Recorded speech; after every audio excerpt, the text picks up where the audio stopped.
Hello there, citizens of the Reject Nation. This is an impromptu video that we are doing. Roxy showed up in the parking lot. I'm like, hey, you want to talk about this? She's like, yeah, sure. Let's talk about this. Guys, it's time to confess. We're all paid critics. It's true. Here's evidence. Wait, I don't have any evidence because it's not freaking real. God dang. So it's weird. Okay, so this weekend, as expected, the Superman embargo lifted, and people who like it are being accused of being shills or paid individuals. And that's really nothing new, right? But I feel like it's stronger than usual. Definitely. And no doubt. Yeah, right. It's so odd. And I'm like, I was just going to ignore it. And I'm not really coming from a strongly emotional place today. I was kind of taken aback, though, by seeing so many people that we know who are getting lumped into this. How dare you? We just started the damn video. I felt it coming. We just started. Ooh. No. The devil came out of me. No. You're making a good point. Back to you in the studio, Greg. I kind of want to do this video for everyone in our field. For those who did like Superman and didn't like Superman, who are critics or influencers or whatever, and kind of go through facts, actual reality of things. Absolutely. And this is something that I've been getting asked because I think that there are the people that are being vicious, who are just making accusations. And those are the people that I don't really care to address. You believe what you believe. Nothing I'm going to say is going to change your mind. But there's a lot of people who are asking questions. How does it work? Are you guys paid? Why did so many people see this 2 weeks ago and they all waited till the same moment to post these glowing reviews? Is that something that's a marketing strategy from them? So I think it's valid that people who aren't in the industry, don't do what we do, wouldn't understand why everybody all at once was saying great things about Superman. And I think that's a fair question that actually has an answer. So I'm happy we're talking about it. Yeah, the line between critics and influencers seems to be getting incredibly blurred right now. It's like, it seems like studios want, they have two different events often, right? Like they have the influencer event, then they have the critics event. And usually they do generate different vibes when you do go to either one of those. Oftentimes a critic event will be really straightforward, early screening. Maybe they'll give you like popcorn and a drink. If they're not feeling confident about the movie, sometimes they will hook you up with some alcohol. Like I've definitely, yeah. Cats at an open bar. I'll never forget it. Oh my God, the one with the Muppets, the R-rated raunchy. That was the first one I went to. It was the R-rated Muppet one with Melissa McCarthy. Totally forgot what it's called. But when we went, it was like you get access to all the concessions. They're trying to spruce you up. They're trying to make you just walk out with a very positive opinion.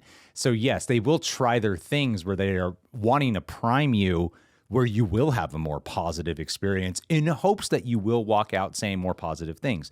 So I don't want to completely deny that that is something that they will orchestrate in their events to try to make you have the best outcome, and hopefully you will walk out positive.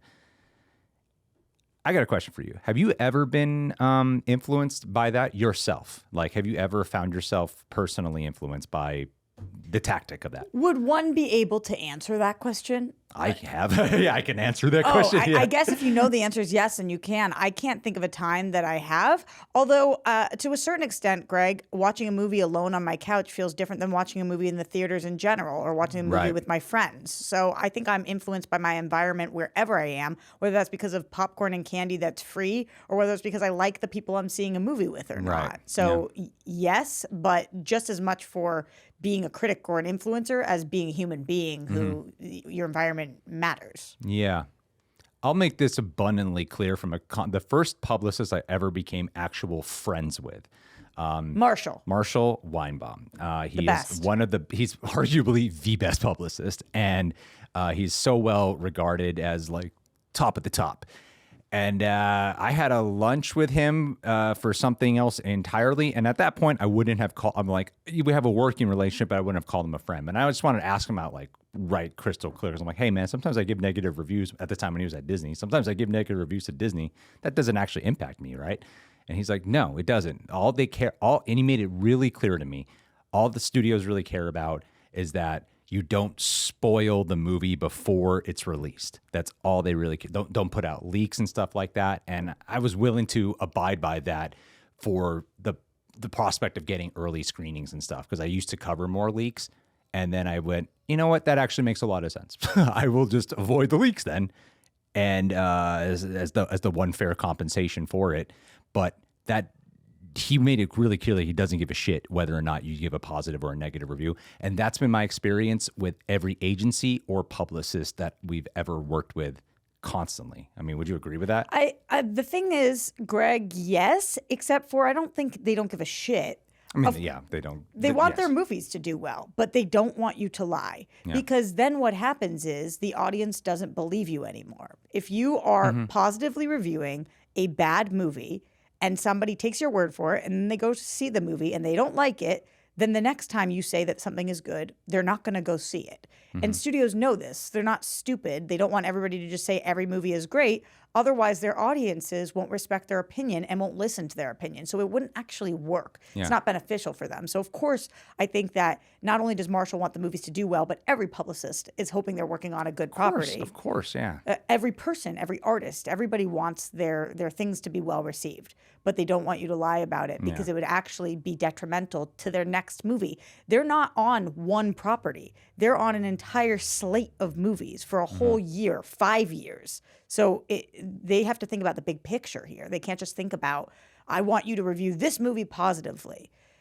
I saw something going around I wanted to get your thoughts on, because I keep hearing, you guys are all paid, you're all paid, they want you to do positive reviews, and I keep saying no, no, no. But somebody sent me from, I believe it was a real 3D screening. Do you know what that is? Yeah. So there are screenings that are put on by the studios, for the people who don't know, and then there are screenings that are put on not by the studios, but that are studio approved, right? Like Real 3D is a company that puts on for influencers. They have people come to their 3D screenings, and then that's been approved by Disney, Warner Brothers, whatever, to show it in advance, right? Yeah. And Real 3D sent out an email saying to people, and I can read it to you exactly, actually, so that I don't butcher this, but essentially what they said was, we want you to review this so that you have a better chance of getting asked back in the future.